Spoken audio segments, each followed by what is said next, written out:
ओम नमः शिवाय। हर हर महादेव। आज आप सुनेंगे एकादशी व्रत के पारण पर सुनी जाने वाली कथा। एकादशी व्रत का हमारे हिंदू धर्म में बहुत ही अधिक महत्व माना गया है। एकादशी का व्रत रखने वाला व्यक्ति अपने जीवन के समस्त सुखों का भोग करता हुआ अंत में मोक्ष को प्राप्त होता है।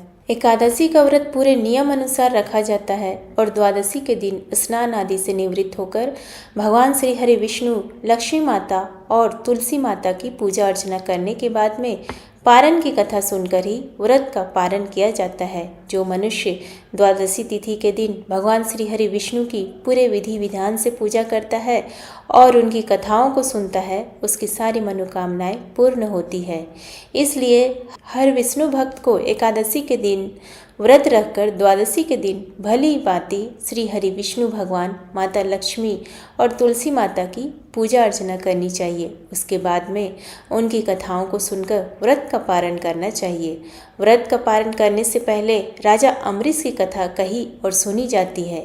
तो आइए आप सभी के मंगल जीवन की कामना करते हुए इस पावन अवसर पर सुनते हैं भगवान श्री हरि विष्णु के परम भक्त राजा अम्बरीश की कथा। कथा शुरू करने से पहले कमेंट बॉक्स में विष्णु भगवान की जय हो, लक्ष्मी माता की जय हो और तुलसी माता की जय हो जरूर लिखिएगा और फिर प्रसन्न होकर एकाग्रचित मन से इस कथा को सुने।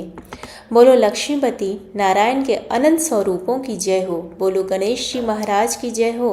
राजा अम्बरीश भगवान श्री हरि के परम भगत थे। उनके पास खूब धन दौलत था। सातों दीप अचल संपत्ति और अतुल ऐश्वर्य के शासक होने के बाद भी इन सब चीज़ों को सपने के समान समझते थे। राजा अम्बरीश का मानना था कि जिस धन वैभव के लोभ में पड़कर मनुष्य घोर नरक में जाता है, वह केवल 4 दिन की चांदनी होती है। राजा अम्बरीश का भगवान श्री कृष्ण में और उनके प्रेमी साधु में परम प्रेम था। उन्होंने अपने मन को श्री कृष्ण के चरणों में और वाणी को भगवान के गुणों का गान करने में, हाथों को श्री हरि के मंदिर में मार्जन में और अपने कानों को भगवान की मंगल कथा के सुनने में लगा रखा था। उन्होंने अपने नेत्रों को श्री हरि के विग्रह व मंदिरों के दर्शन में, नासिका को उनके चरण कमलों पर चढ़ी श्रीमती तुलसी की दिव्य गंध में और जीवा को भगवान के प्रति अर्पित निवेद्य प्रसाद में संलग्न कर दिया था। राजा अम्बरीश के पैर भगवान के क्षेत्र आदि की पैदल यात्रा करने में लगे रहते थे और वे सिर से भगवान श्री कृष्ण के चरण कमलों की वंदना किया करते थे। इस प्रकार उन्होंने अपने सारे कर्म, यज्ञ, पुरुष, इंद्रिय भगवान के प्रति उन्हें सर्व एवं सर्वर रूप समझकर समर्पित कर दिए थे और भगवत ब्राह्मणों की आज्ञा के अनुसार ही वे इस पृथ्वी पर शासन करते थे। तो इस तरह राजा अम्बरीश की अनन्य प्रेम में भक्ति से प्रसन्न होकर भगवान ने उनकी रक्षा के लिए सुदर्शन चक्र को नियुक्त किया था, जो हमेशा राजा अम्बरीश की रक्षा के लिए तैयार रहता था। एक समय की बात है, राजा अम्बरीश अपनी पत्नी के साथ भगवान श्री कृष्ण की आराधना करने के लिए 1 वर्ष तक द्वादशी प्रधान एकादशी व्रत करने का नियम लिया था। व्रत की समाप्ति होने पर कार्तिक महीने में उन्होंने 3 रात का उपवास किया और एक दिन यमुना जी में स्नान करके भगवान श्री कृष्ण की पूजा करके पहले ब्राह्मणों को भोजन करवाया, फिर सुसज्जित गौएं उन ब्राह्मणों के घर भेज दी। इस तरह से ब्राह्मण देवताओं को अच्छी तरह खुश करके उनसे आज्ञा लेकर व्रत के पारण की तैयारी करने लगे। तो उसी समय ऋषि दुर्वासा वहां पर पहुंच गए, जो श्राप और वरदान देने में माहिर थे। ऋषि दुर्वासा को देखते ही अम्बरीश उठकर खड़े हो गए, आसन देकर उन्हें बैठाया और विविध सामग्रियों से उनके चरणों में प्रणाम करके भोजन के लिए प्रार्थना की। दुर्वासा जी ने राजा अम्बरीश की प्रार्थना स्वीकार कर ली और कहने लगे कि भोजन तो मैं करूँगा, पर पहले स्नान करके आऊँगा। तो वह नदी तट पर चले गए। वहाँ पर ब्रह्मा जी का ध्यान करते हुए यमुना के पवित्र जल में स्नान करते रहे और उधर राजा अम्बरीश के पारण का समय बीतता जा रहा था।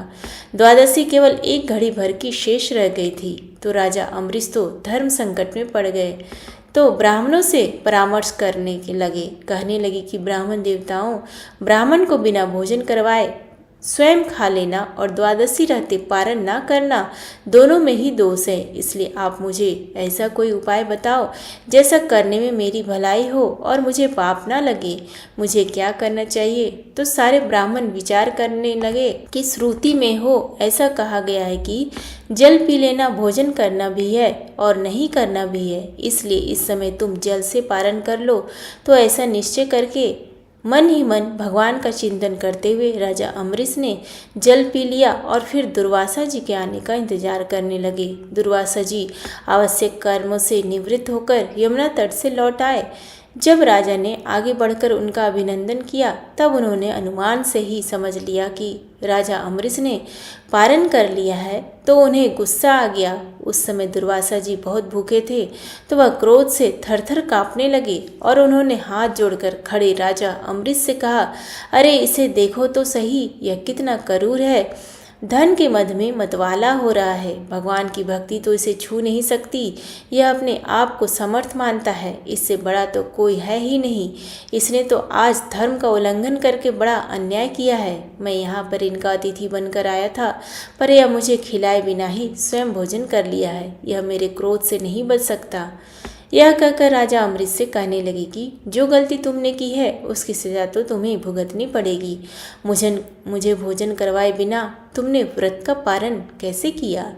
इस तरह बोलते बोलते दुर्वासा ऋषि क्रोध से जल उठे। उन्होंने अपनी एक जटा उखाड़ी और जमीन पर डाल दी। उससे एक राक्षसी उत्पन्न हुई। तो ऋषि दुर्वासा ने उससे कहा कि राजा अम्बरीश को मार डालो। तो वह आग के समान जलती हुई हाथ में तलवार लेकर राजा अम्बरीश पर टूट पड़ी। परम पुरुष परमात्मा ने अपने सेवक की रक्षा के लिए पहले ही सुदर्शन चक्र को नियुक्त कर रखा था। तो जैसे आग क्रोध से गुरा हुआ सांप को भस्म कर देती है, वैसे ही सुदर्शन चक्र ने दुर्वासा जी की कृत्या को जलाकर ढेर कर दिया। जब दुर्वासा जी ने देखा कि मेरी बनाई हुई कृत्या तो जल रही है और सुदर्शन चक्र मेरी ओर आ रहा है, तो वे भयभीत हो गए और अपने प्राणों को बचाने के लिए वहां से भाग निकले। अब आगे आगे ऋषि दुर्वासा और पीछे पीछे सुदर्शन चक्र को दुर्वासा ऋषि भागते भागते आकाश, पृथ्वी, अतल वितल आदि नीचे के लोक, समुद्र, लोकपाल और उनके द्वारा सुरक्षित लोकों में एवं स्वर्ग लोक तक पहुंच गए। पर सुदर्शन चक्र उनके पीछे लगा ही रहा। तो इस तरह चक्कर को अपने पीछे लगा हुआ देखकर ऋषि दुर्वासा डर गए। जब ऋषि दुर्वासा को अपनी रक्षा करने वाला कोई भी नहीं दिखाई दिया, तो वह अपने प्राण बचाने के लिए देव शिरोमणि पितामह ब्रह्मा जी के पास गए और बोले कि पितामह, आप तो स्वयंभू हैं, आप इस तेजोमय चक्र से मेरी रक्षा कीजिए। तो पितामह ने कहा कि दुर्वासा जी, मैं शंकर जी की, दक्ष, मर्ग आदि प्रजापति, भूतेश्वर आदि सब जिनके बनाए नियमों में बंधे हैं तथा जिनकी आज्ञा सिरोधार्य करके हम लोग संसार का हित करते हैं, उनके भगत के द्रोही को बचाने में हम समर्थ नहीं हैं। जब पितामह ने इस प्रकार से दुर्वासा जी को निराश कर दिया, तो वह भगवान के चक्र से डरे हुए कैलाशवासी भगवान शंकर के शरण में गए। तो शंकर जी से जाकर रक्षा की गुहार लगाई। तो शंकर जी ने कहा कि दुर्वासा जी, जिनसे पैदा हुए अनेकों ब्रह्मांड में हमारे जैसे हजारों चक्र काटते हैं, यह चक्र उन्हीं विश्वेश्वर का सृजन है। तो अपनी जान बचाने के लिए आप उन्हीं की शरण में जाओ। विष्णु भगवान ही तुम्हारा मंगल कर सकते हैं। तो शंकर जी की बात सुनकर निराश होकर दुर्वासा जी श्री हरि के परम धाम बैकुंठ की ओर भाग पड़े। ऋषि दुर्वासा भगवान के चक्र की आग से जल रहे थे। वे बैकुंठ पहुंचते ही भगवान के श्री चरणों में गिर पड़े। उन्होंने कहा कि हे अच्युत, हे अनंत, आप संतों के एकमात्र इच्छित हैं। प्रभु संपूर्ण जगत के जीवन दाता है। मैं अपराधी हूँ, आप मेरी रक्षा कीजिए। आपका परम प्रभाव ना जानने के कारण मैंने आपके प्यारे भक्त का अपराध किया है। प्रभु आप मुझे बचाइए। तो श्री भगवान जी बोले कि दुर्वासा जी, मैं तो सर्वथा भक्तों के अधीन हूँ, मुझ में तनिक भी स्वतंत्रता नहीं है। जो भक्त स्त्री, पुरुष, ग्रह, गुरुजन, प्राण तथा इस लोक और परलोक सब को छोड़कर केवल मेरी शरण में आए हैं, उन्हें छोड़ने की तो मैं सोच ही नहीं सकता। तो मैं तुम्हें कैसे बचा सकता हूँ? इसमें कुछ संदेह नहीं है कि ब्राह्मणों के लिए तपस्या और विद्या परम कल्याण के साधन है, परंतु यदि ब्राह्मण उदंड और अन्याय हो जाए तो वे दोनों ही उल्टा फल देने लगते हैं। तो दुर्वासा जी दुखी होकर कहने लगे कि भगवान, कोई तो उपाय होगा जिससे मेरी रक्षा हो सके। मेरा शरीर तो बुरी तरह से जल रहा है। तो विष्णु विष्णु भगवान कहने लगे कि दुर्वासा जी सुनिए, मैं आपको एक उपाय बताता हूँ जिसका अनिष्ट करने से आपको इस विपत्ति में आना पड़ा। आप उसी के पास जाइए और उनसे क्षमा मांगिए, तभी आपको शांति मिल सकती है। तो इतना सुनते ही ऋषि दुर्वासा उल्टे पांव दौड़ पड़े और भागते भागते राजा अम्बरीश के पास आए और अत्यंत दुखी होकर राजा अम्बरीश के पैर पकड़ने जाए। तो दुर्वासा जी की यह चेष्टा देखकर राजा अम्बरीश लज्जित होकर कहने लगे कि आप यह क्या कर रहे हैं? आप तो मेरे गुरु हैं और मेरे पैर पकड़कर मुझे क्यों शर्मिंदा कर रहे हैं? तो दुर्वासा ऋषि ने चक्र की ओर इशारा करते हुए कहा कि मुझे इससे बचाइए, मेरी रक्षा कीजिए। तो राजा अम्बरीश भगवान के चक्र की स्तुति करने लगे। राजा अम्बरीश ने कहा कि प्रभु सुदर्शन, आप अग्नि स्वरूप हैं, भगवान के प्यारे 1000 दांतों वाले चक्रदेव, मैं आपको नमस्कार करता हूँ। समस्त अस्त्र शस्त्रों को नष्ट कर देने वाले एवं पृथ्वी के रक्षक, आप इस ब्रह्मांड की रक्षा कीजिए। आप कृपया करके हमारे कुल के भाग्य उदय के लिए दुर्वासा जी का कल्याण कीजिए। हमारे ऊपर यह आपका महान अनुग्रह होगा यदि मैंने कुछ दान किया हो, यज्ञ किया हो अथवा अपने धर्म का पालन किया हो और हमारे वंश के लोग ब्राह्मणों को ही अपना आराध्य देव समझ रहे हो, तो दुर्वासा जी के शरीर की जलन इसी समय मिट जाए। भगवान समस्त गुणों के एकमात्र आश्रय स्थल है। यदि मैंने समस्त प्राणियों की आत्मा के रूप में उन्हें देखा हो और वे मुझ पर प्रसन्न हो, तो दुर्वासा जी की हृदय की सारी जलन मिट जाए। जब राजा अम्बरीश ने सुदर्शन चक्र की इस प्रकार स्तुति की तो उनकी प्रार्थना से वह चक्र शांत हो गया और दुर्वासा जी चक्र की आग से मुक्त हो गए। उनका चित्त स्वस्थ हो गया और वे राजा अम्बरीश को अनेकों उत्तम आशीर्वाद देते हुए उनकी प्रशंसा करने लगे। दुर्वासा जी ने कहा कि धन्य है, आज मैंने भगवान के प्रेमी भक्तों का महत्व देखा। राजन, मैंने आपका अपमान किया, फिर भी आप मेरे लिए मंगल कामना कर रहे हैं। महाराज अम्बरीश, आपका हृदय करुणा भाव से परिपूर्ण है। आपने मेरे ऊपर महान अनुग्रह किया है। आपने मेरे अपराध को भुलाकर मेरी रक्षा की है। जब से ऋषि दुर्वासा के पीछे वह सुदर्शन चक्र पड़ा था और वह अपने जीवन की रक्षा के लिए भाग रहे थे, तो सभी देवी देवताओं के पास जाकर राजा अम्बरीश के पास लौट कर आए। तब तक 1 साल का समय व्यतीत हो चुका था, फिर भी राजा अम्बरीश ने भोजन नहीं किया था। वे ऋषि दुर्वासा के लौटने का इंतजार कर रहे थे, तो उन्होंने दुर्वासा जी के चरण पकड़ लिए और उन्हें प्रसन्न करके विधि पूर्वक भोजन करवाया। तो यह देखकर दुर्वासा ऋषि बहुत ही खुश हुए। राजा अम्बरीश के गुणों की प्रशंसा करते हुए उनसे अनुमति लेकर आकाश मार्ग से प्रस्थान कर गए। इस तरह ऋषि दुर्वासा के प्रसन्नतापूर्वक चले जाने के बाद में राजा अम्बरीश ने अपने परिवारजनों के साथ बड़े ही प्रेम पूर्वक भोजन किया। कुछ साल बीतने के बाद में राजा अम्बरीश अपने ही समान भक्त पुत्रों पर राज्य का भार छोड़कर स्वयं वन में चले गए। वहाँ वे बड़ी ही धीरता के साथ आत्मस्वरूप भगवान में अपना मन लगाकर गुणों के प्रवाह रूपी संसार से मुक्त हो गए। भगवान श्री हरि विष्णु के परम भक्त राजा अम्बरीश की इस कथा को द्वादशी के दिन सुनने पर भगवान श्री हरि विष्णु बहुत ही प्रसन्न होते हैं और अपने भक्तों पर हमेशा अपना आशीर्वाद बनाए रखते हैं। बोलो विष्णु भगवान की जय हो। अब सुनते हैं श्री हरि विष्णु भगवान के परम भक्त अक्रूर जी की स्तुति की, किस तरह उन्होंने भगवान की स्तुति करके उन्हें प्रसन्न किया। तो आप सभी भक्तजन इन्हें श्रद्धा भाव से पूरा सुने और कथा शुरू करने से पहले कमेंट बॉक्स में विष्णु भगवान के अनंत स्वरूपों की जय हो जरूर लिखें। बोलो श्री हरि विष्णु भगवान के अनंत स्वरूपों की जय हो। अक्रूर जी भगवान के दर्शन पाकर भाव विभोर हो गए और कहने लगे कि हे प्रभु, आप प्रकृति आदि समस्त कारणों के परम कारण हैं। आप ही अविनाशी पुरुषोत्तम नारायण हैं तथा आपके ही नाभि कमल से ब्रह्मा जी का आविर्भाव हुआ है, जिन्होंने इस चराचर जगत की सृष्टि की है। मैं आपके चरणों में नमस्कार करता हूँ। पृथ्वी, जल, अग्नि, वायु, आकाश, अहंकार, मह, तत्व, प्रकृति, पुरुष, मन, इंद्रिय, संपूर्ण इंद्रियों के विषय और उनके अधिष्ठता देवता, यही सब चराचर जगत तथा उसके व्यवहार के कारण है और यह सब के सब आपके ही अंग स्वरूप है। प्रकृति और प्रकृति से उत्पन्न होने वाले समस्त पदार्थ इन वृत्ति के कारण ग्रहण किए जाते हैं, इसलिए यह सब अनामा है। अनामा होने के कारण जड़ है और इसलिए आपका स्वरूप नहीं जान सकते, क्योंकि आप तो स्वयं आत्मा है। ब्रह्मा जी अवश्य ही आपके स्वरूप है, परंतु वे प्रकृति के गुण रज से युक्त हैं, इसलिए वे भी आपकी प्रकृति का और उसके गुणों से परे का स्वरूप नहीं जानते हैं। साधु योगी स्वयं अपने अंतःकरण में स्थित अंतर्यामी के रूप में समस्त भूभौतिक पदार्थों में व्याप्त परमात्मा के रूप में और सूर्य चंद्र अग्नि आदि देवमंडल में स्थित इष्ट देवता के रूप में तथा उनके साक्षी महापुरुष एवं नियंता ईश्वर के रूप में साक्षात आपकी ही उपासना करते हैं। बहुत से कर्मकांडी ब्राह्मण कर्म मार्ग का उपदेश करने वाली त्रिविद्या के द्वारा जो आपके इंद्र अग्नि आदि अनेक देववाचक नाम तथा वज्रहस्त सतारचा आदि अनेक रूप बतलाती है, बड़े बड़े यज्ञ करते हैं और उनसे आपकी ही उपासना करते हैं। बहुत से ज्ञानी अपने समस्त कर्मों का संन्यास कर देते हैं और शांत भाव में स्थित हो जाते हैं। वे इस प्रकार ज्ञान यज्ञ के द्वारा ज्ञान स्वरूप आपकी ही आराधना करते हैं और भी बहुत से संस्कार संपन्न अथवा शुद्ध चित्त वैष्णव जन आपकी बतलाई हुई 5 रात्र आदि विविध हो से तन्मय होकर आपके चतुर्ग्रह आदि अनेक और नारायण रूप एक स्वरूप की पूजा करते हैं। भगवान दूसरे लोग शिव जी के द्वारा बतलाए हुए मार्ग से जिसके आचार्य भेद से अनेक अवान्तर भेद भी है, शिव स्वरूप आपकी ही पूजा करते हैं।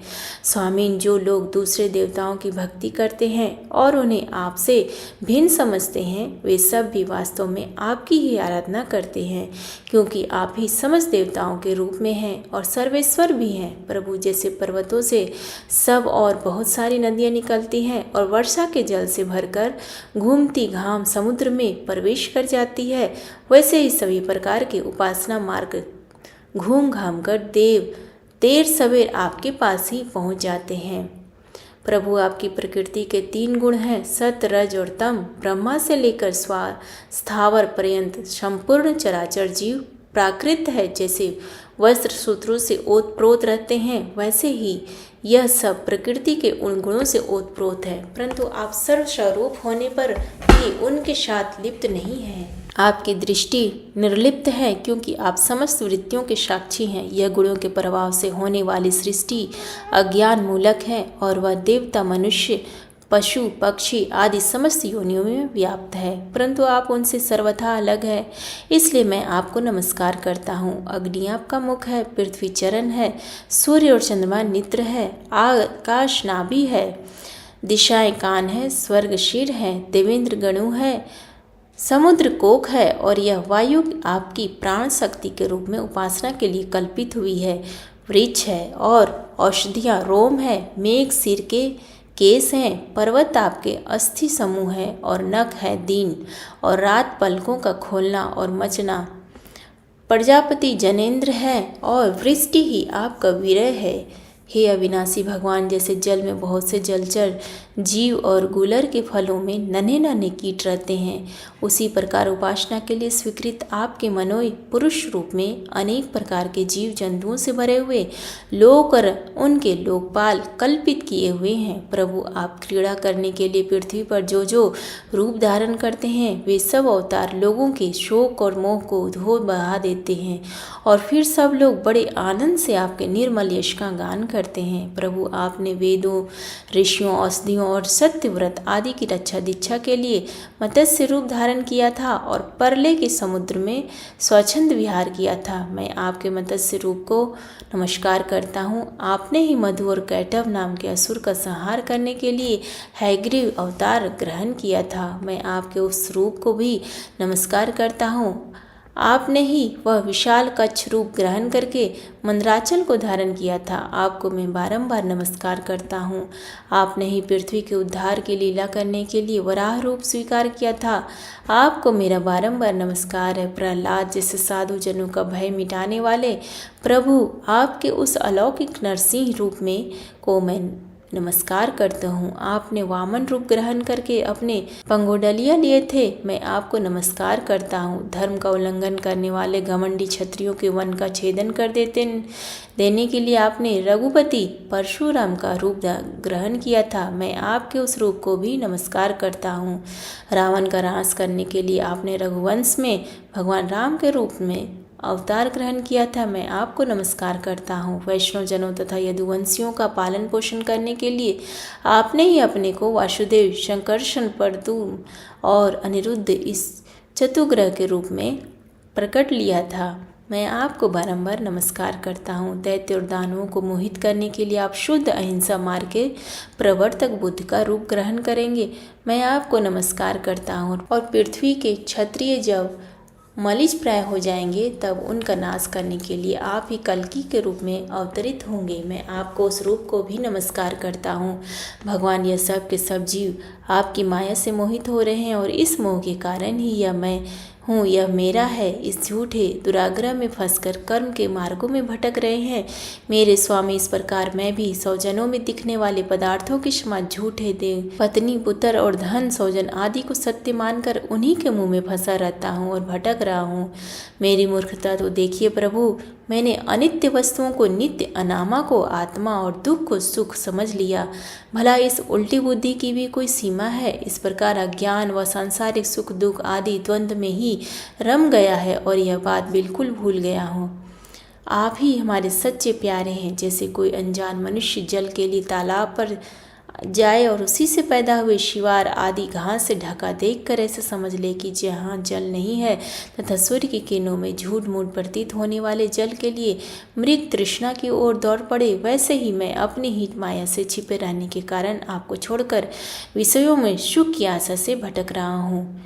मैं अविनाशी अक्षर वस्तु के ज्ञान से रहित हूँ और इसी से मेरे मन में अनेक वस्तुओं की कामना है और उन्हीं कामनाओं की पूर्ति करने के लिए कर्म करने के संकल्प उठते ही रहते हैं। उसके अतिरिक्त इंद्रियां भी जो बड़ी प्रबल है, मन को मत मत कर बलपूर्वक इधर उधर घसीट कर ले जाती है, इसलिए इस मन को मैं रोक नहीं पाता हूँ। इस प्रकार भटकता हुआ मैं आपके उन चरण कमलों की छत्र छाया में आ पहुँचा हूँ जो दुष्टों के लिए दुर्लभ। मेरे स्वामी, इसे भी मैं आपका कृपा प्रसाद ही मानता हूँ, क्योंकि हे ईश्वर, जब जीव के संसार से मुक्त होने का समय आता है तब सत्पुरुषों की उपासना से चित्तवृत्ति आप में लगती है। प्रभु, आप केवल विज्ञान स्वरूप हैं, विज्ञान धन है।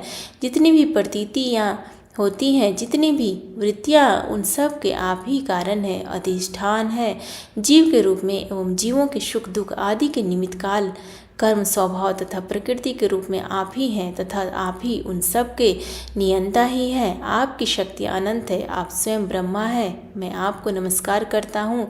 प्रभु, आप ही वासुदेव, आप ही समस्त जीवों का आश्रय हैं तथा आप ही बुद्धि और मन के अधिष्ठात्री देवता ऋषिकेश हैं। मैं आपको बारंबार नमस्कार करता हूँ। प्रभु, आप मुझ शरणागत की रक्षा कीजिए। अब एक कहानी सुनते हैं तुलसी माता की। बोलो तुलसी माता की जय हो। एक कथा के अनुसार एक परिवार में नंदन भाभी रहा करती थी। नंदन छोटी थी और उसके माँ बाप की मृत्यु हो चुकी थी। वह अपने भैया भाभी के साथ रहती थी। उसका बचपन से नियम था कि वह तुलसी की बड़ी सेवा किया करती थी, पर उसकी भाभी को यह सब कुछ फूटी आँख नहीं सुहाता। जब वह तुलसी माता की पूजा करती तो हमेशा ईर्ष्या भरी नज़रों से देखती रहती और सोचती कि बहाना लेकर यहाँ बैठ जाती हैं। घर का कोई काम तो करती नहीं है। कभी कभी तो वह गुस्से में बोल भी देती है, जब तेरा विवाह हो तो तुलसी ही खाने के लिए बारातियों को दूंगी और तुलसी ही तुझे दहेज में दे दूंगी, क्योंकि तुझे तो तुलसी ही परम प्यारी है और कोई काम से तो तुझे लेना देना है नहीं। कितनी बड़ी हो गई है, घर का कोई काम नहीं करती है। तो वह बेचारी मासूमियत से सुनकर चुप हो जाती, अपनी भाभी को कुछ नहीं कहती। इसी तरह समय के साथ वह बड़ी हो गई तो उसके भैया ने उसके लिए अच्छा सा घर देखकर रिश्ता तय कर दिया और शुभ मुहूर्त देखकर उसका विवाह भी तय कर दिया। जिस दिन उसकी शादी होनी थी तो उसका भाई जैसे ही बारातियों के लिए कुछ खाने की पीने का प्रबंध करता तो उसकी पत्नी मना कर देती और उसने कहा कि अगर तुमने ऐसा कुछ किया तो मैं घर छोड़कर चली जाऊंगी। तो अपनी पत्नी का इतना रूखा व्यवहार देखकर वह बड़ा ही दुखी रहता कि बारातियों को मैं क्या खिलाऊंगा, उनका स्वागत सत्कार कैसे करूंगा। जैसे ही बारात घर के सामने आए तो उसकी पत्नी ने तुलसी के गमले को उठाया और बारातियों के सामने उसके टुकड़े टुकड़े करके रख दिए। तो तुलसी माता की कृपा से वे टुकड़े स्वादिष्ट व्यंजनों में बदल गए।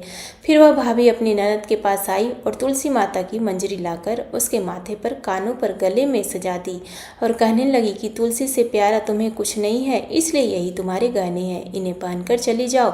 वस्त्रों के स्थान पर तुलसी का जनेऊ उतार कर रख दिया। तो तुलसी माता की कृपा से जहाँ जहाँ उसने वह मंजरी पहनी थी वह सारे के सारे सोने के जेवरात बन गए और जहाँ पर जनेऊ रखा था वह जनेऊ रेशमी वस्त्रों में बदल गया।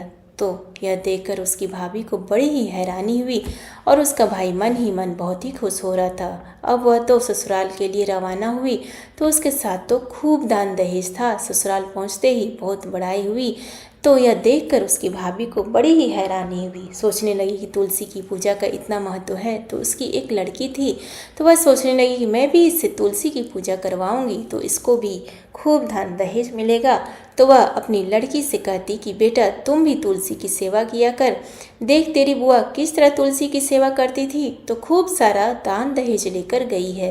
पर लड़की का मन तुलसी सेवा में कभी नहीं लगता था। धीरे धीरे समय बीतता गया, लड़की के विवाह का समय आ गया तो उस लड़की की माँ सोचने लगी कि जैसा व्यवहार मैंने इसकी बुआ के साथ किया था वैसा व्यवहार इसके साथ करूँगी ताकि यह भी खूब सारा दान दहेज लेकर जाए और ससुराल में बड़ाई हो। अब उस लड़की की शादी तय कर दी गई। लड़की के पिताजी ने अपनी पत्नी से कहा कि मैं अपनी बहन को ले जाता हूँ, पर उसकी पत्नी कहने लगी कि नहीं, उसे नहीं लाना, आपकी बहन मुझे फूटी आंख नहीं सुहाती, अगर आप उसे ले आए तो मैं घर छोड़कर चली जाऊंगी।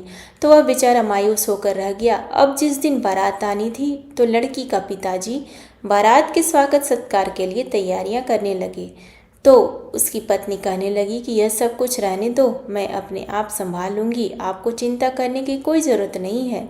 जैसे ही बारात आई तो उस लड़की की माँ ने तुलसी का गमला फोड़कर बारातियों के सामने रख दिया और तुलसी की मंजरी अपनी बेटी के गमले में, कानों में, करधनी में, पैरों में सब जगह रख दी।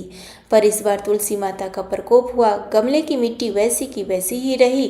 तो सारे बाराती नाराज हो गए और सारे के सारे कहने लगे कि हमें इस तरह बदनाम करने के लिए यहाँ बुलाया था। और जो मंजरी अपनी बेटी के कानों में, पैरों में डाली थी तो पैरों में डालने के कारण तुलसी माता का अपमान हुआ तो सारी की सारी मंजरी मुरझा कर लटक गई।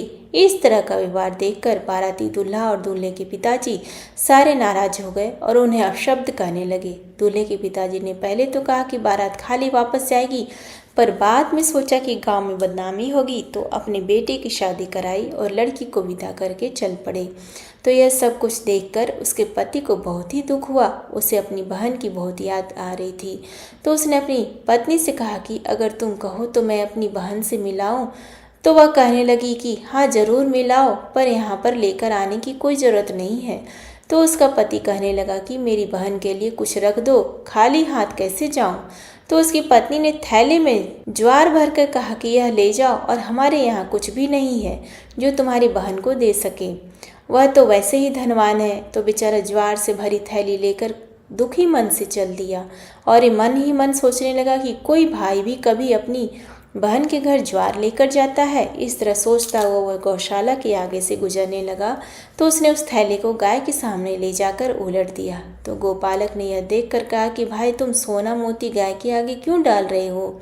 तो वह कहने लगा कि भाई काहे कि सोना मोती जा रहा, तुम्हें क्या बताऊं, मेरी पत्नी को मेरी बहन फूटी आंख नहीं सुहाती। जब से शादी करके गई है तब से मायके का मुंह नहीं दिखा है और आज जब मैं उससे मिलने के लिए जा रहा था तो सौगात मांगी थी तो उसने ज्वार से भरकर थैली दे दी। अब कोई भाई कभी अपनी बहन के यहाँ ज्वार लेकर जाता है क्या। ऐसा कहते कहते उसकी आंखों में आंसू आ गए। तो गोपालक कहने लगा कि भाई देख, यह तो हीरे मोती हैं। तो यह देखकर वह बहुत ही खुश हुआ और जल्दी जल्दी हीरे मोती थैली में डाले और प्रसन्न मन से अपनी बहन के घर चला गया। बहन अपने भाई को देखकर बहुत ही खुश हुई और अपने भाई की खूब आवभगत भी की। फिर भाई ने जैसे ही वह हीरे मोतियों से भरी हुई थैली अपनी बहन को दी तो बहन ने कहा कि भैया यह सब कुछ क्यों लेकर आए हो। तो वह अपनी बहन को सारी बात बताते हुए कहने लगा कि बहन यह तुम्हारे भाग्य में लिखा है, तुम्हारी भाभी ने तो तुम्हारे लिए ज्वार भेजी थी और देखो तुलसी माता ने तुम्हारे लिए उस ज्वार को हीरे मोतियों में बदल दिया है। मैं बहुत ही खुश हूँ कि मेरी बहन आज बहुत ही सुखी है। हे तुलसी माता, जैसे आपने उस बहन को दिया वैसे सबको देना, जो भी आपकी सच्चे मन से सेवा करे, पूजा करे और व्रत रखे। अब अपने सुनते हैं लपसी और तपसी की कहानी। बोलो लपसी तपसी की जय हो। पुराने समय की बात है, एक गांव में एक ब्राह्मण परिवार रहा करता था। उसमें पति पत्नी के अलावा उनके 2 बच्चे थे, एक बेटा था, एक बेटी थी। ब्राह्मण दंपत्ति बहुत ही सरल स्वभाव के थे।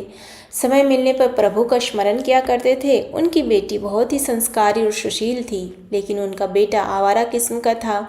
वह कोई काम नहीं करता था और ना ही कभी अपने माँ बाप का कहना मानता था। समय के साथ दोनों बहन भाई बड़े हो गए। बहन की शादी कर दी गई, पर भाई का वही हाल था। उसके माँ बाप ने उसे समझाया कि बेटा, अब हम वृद्ध हो चले हैं, तुम कोई काम कर लिया करो, लेकिन उस पर उसकी कोई असर नहीं होता था। तो एक दिन ब्राह्मणी अपने पति से कहने लगी कि स्वामी, आप बिल्कुल काम छोड़ दीजिए। जब घर में कुछ भी नहीं होगा तो यह अपनी जिम्मेवारी समझेगा और काम पर चला जाएगा। तो ब्राह्मण ने दूसरे दिन से काम पर जाना छोड़ दिया। तो यह देखकर उनके बेटे ने कोई काम नहीं किया और चोरी करने लगा। आते जाते राहगीरों को लूट लेता और उसी से अपने घर का गुजारा किया करता था। तो उसकी लूटने और चोरी करने की आदत से सारे गांव वाले उसे लपसी कहने लगे। तो लपसी की इस हरकत से उसके माँ बाप बहुत ही दुखी रहते थे, पर वह किसी की सुनने के लिए तैयार नहीं था। इसी तरह समय बीतता गया। एक दिन की बात है, लपसी एक पीपल के पेड़ पर बैठा था। तभी शिव पार्वती जा रहे थे। पार्वती माता गहनों से लदी हुई थी। तो लपसी उन्हें देखकर सोचने लगा कि इस औरत के कितने गहने हैं। आज यह सारे के सारे गहने लूट लूंगा तो मुझे कई महीनों तक चोरी नहीं करनी पड़ेगी। तो वह लूटने के इरादे से पीपल की ओट में होकर बैठ गया। जैसे शिव पार्वती वहां से जाने लगे तो लपसी एकदम से शिव पार्वती के सामने आकर कहने लगा कि जल्दी से जितने सारे गहने हैं पहने रखे हैं उतार दो। तो पार्वती माता कहने लगी कि तुम चोरी क्यों करते हो, तुम्हें पता है चोरी करना पाप है। तो लपसी कहने लगा कि क्या करूं, घर पर मेरे माँ बाप है, मेरी एक भांजी है, उनके लिए दोनों समय भोजन की व्यवस्था कहाँ से करूं, मुझे कोई काम तो आता नहीं है। लपसी की बात सुनकर पार्वती माता कहने लगी, तुम जो चोरी करके पाप करते हो, इस पाप का भागी कौन बनेगा। तो लपसी कहने लगा कि मेरे घर वाले सारे बनेंगे। तो पार्वती माता कहने लगी कि कोई नहीं बनेगा, पाप के भागी केवल तुम बनोगे। तो लपसी कहने लगा कि मैं लूट खसोट कर उन्हीं के लिए लेकर जाता हूँ, तो पाप के भागी तो उन्हें बनना ही पड़ेगा। तो लपसी की बात सुनकर पार्वती माता ने हंसकर कहा कि हम यहीं पर बैठे हैं और तुम अपने घर जाओ, अपने घर वालों से पूछो कि कोई तुम्हारे पाप का भागी बनेगा क्या। तो यह सुनकर लपसी भागा भागा अपने घर आया और अपनी माँ के पास गया और कहने लगा कि माँ, मैं चोरी करके लाता हूँ, राह चलते राहगीर को लूटता हूँ, तुम्हारे लिए ही तो करता हूँ। तो तुम मुझे एक बात बताओ, चोरी करने से जो पाप लगता है तो आप मेरे पाप के भागी बनोगी। तो लपसी की बात सुनकर उसकी माँ कहने लगी कि बेटा, मैंने तो तुमसे नहीं कहा कि तुम चोरी करके लाओ, तुम कमा कर लाओ, हमें तो 2 वक्त की रोटी चाहिए, मैं तो तुम्हारी पाप की भागी नहीं बनूंगी। तो माँ के मुंह से इस तरह की बात सुनकर लपसी तो हैरान हो गया। फिर वह अपने पिताजी के पास गया और जाकर कहने लगा कि पिताजी, मैं तो कुछ भी लूट खसोट के लाता हूँ वह आपके लिए ही तो लाता हूँ। देखो मैंने लूट कर कितना धन इकट्ठा कर लिया है, कितने ऐसो आराम है तुम्हारे। अगर मैं चोरी नहीं करता तो क्या यह सब हमें मिलता। पिताजी, मैं तुमसे एक बात पूछता हूँ कि चोरी करने से पाप लगता है तो उस पाप में आप मेरे भागीदार बनोगे क्या। तो लपसी की बात सुनकर उसके पिताजी कहने लगे कि बेटा, मैंने नहीं कहा कि तुम चोरी करके लाओ, तुम कमा कर लाओ, मैं तुम्हारे पाप का भागी नहीं बनूंगा। तो माँ बाप के मुंह से इस तरह की बात सुनकर वह बहुत उदास हुआ और सोचने लगा कि मैं कितने महीनों से चोरी कर रहा हूँ, न जाने मुझ पर कितना पाप चढ़ गया है, और यह तो बोल रहे हैं कि पाप के भागी हम नहीं बनेंगे, तो अब क्या होगा। तो वह बड़े ही दुखी मन से शिव पार्वती से मिलने के लिए चल पड़े। जैसे ही घर से बाहर निकलने लगा तो उसकी छोटी सी भांजी दरवाजे पर घेर रही थी। उसे पता नहीं था कि पाप पुण्य क्या होता है। तो वह कहने लगी कि मामा, पाप की भागी मैं बनूंगी। तो उसके इस तरह कहते ही लपसी ने उसे गोद में उठाया और चल पड़ा। शिव जी भगवान और पार्वती और माता पार्वती के पास जाकर कहने लगा कि घर वालों ने पाप का भागी बनने से मना कर दिया और यह एक यही है जो पाप की भागी बनने को तैयार है। फिर लपसी बड़े ही दिन स्वर में कहने लगा कि हे भगवान, मैं समझ गया हूँ कि चोरी करना पाप है। आज तक जो मैं काम किया करता था वह बहुत ही गलत था, लेकिन अब मैं इसका प्रायश्चित करना चाहता हूँ। अब तुम ही बताओ मुझे मेरे पापों से मुक्ति कैसे मिलेगी। तो उसकी बात सुनकर शिव पार्वती बहुत ही खुश हुए और लपसी को कच्चे सूत का एक छोटा सा गोला देते हुए कहा कि लपसी, यह सूत लो और इस पीपल के चारों ओर परिक्रमा लगाओ। जब यह सूत समाप्त हो जाएगा तब तुम्हारे सारे पाप नष्ट हो जाएंगे। यह सुनकर लपसी बहुत ही खुश हुआ। सोचने लगा कि छोटा सा गोला है, अभी लपेट कर घर चला जाऊंगा, उसके बाद में कभी कोई पाप नहीं करूंगा। फिर उसने अपनी भांजी को कंधे पर बैठाया और पीपल की परिक्रमा करना शुरू कर दिया। अब भगवान का वह सूत खत्म कहाँ होने वाला था। लपसी चक्कर लगाता गया, पर वह सूत खत्म नहीं हुआ। चक्कर लगाते लगाते 1 महीने, 6 महीने, साल पूरे हो गए, 12 साल बीत गए, पर वह सूत खत्म नहीं हुआ। 12 साल बाद एक बार फिर शिव पार्वती जी वहाँ से गुजर रहे थे। पार्वती माता ने कहा कि स्वामी चलो लपसी को चलकर देखते हैं। तो शिव जी कहने लगे, वह चोरी करने वाला, लूटने वाला कब तक चला होगा। तो पार्वती माता कहने लगी कि नहीं स्वामी, चलकर देखने में क्या जाता है, चलो एक बार देखते हैं। तो शिव और पार्वती जी, तो शिव पार्वती जैसे ही पीपल वृक्ष के पास आए तो देखा कि लपसी तो अब भी चक्कर लगा रहा है। वहाँ चारों ओर गहरी खाई हो गई है। लपसी की बड़ी बड़ी दाढ़ी, मूछें, नाखून बढ़ गई है। तो यह देखकर माता पार्वती ने कहा कि देखो स्वामी, आप तो कह रहे थे कि वह कब का ही चल गया होगा, देखो इसके मन में सच्ची भक्ति है। तो पार्वती की बात सुनकर शिव जी ने कहा कि चलो अभी देख लेता हूँ। तो यह कहकर शिव जी ने एक सोने का कड़ा लपसी के आगे फेंक दिया। तो लपसी ने झट से उसके ऊपर पैर रख लिया और फिर अचानक से उसका ध्यान शिव पार्वती जी की ओर गया। तो वह हाथ जोड़कर कहने लगा कि भगवान, अब तो मेरे पाप समाप्त हो गए होंगे, आप मुझे यहाँ से जाने की आज्ञा दीजिए, आपका यह सूत अभी तक खत्म नहीं हुआ है। तो शिव जी भगवान ने कहा कि तुम्हारे पाप कर्म अभी तक पूरे नहीं हुए हैं। तो शिव जी की बात सुनकर लपसी कहने लगा कि भगवान, मुझे पूरे 12 वर्ष हो गए हैं आपकी भक्ति करते करते, और अब भी आप मुझ पर शक कर रहे हैं। तो शिव जी ने कहा कि अपना पैर उठाओ। तो जैसे ही लपसी ने अपना पैर उठाया तो उसके पैर के नीचे सोने का कड़ा था।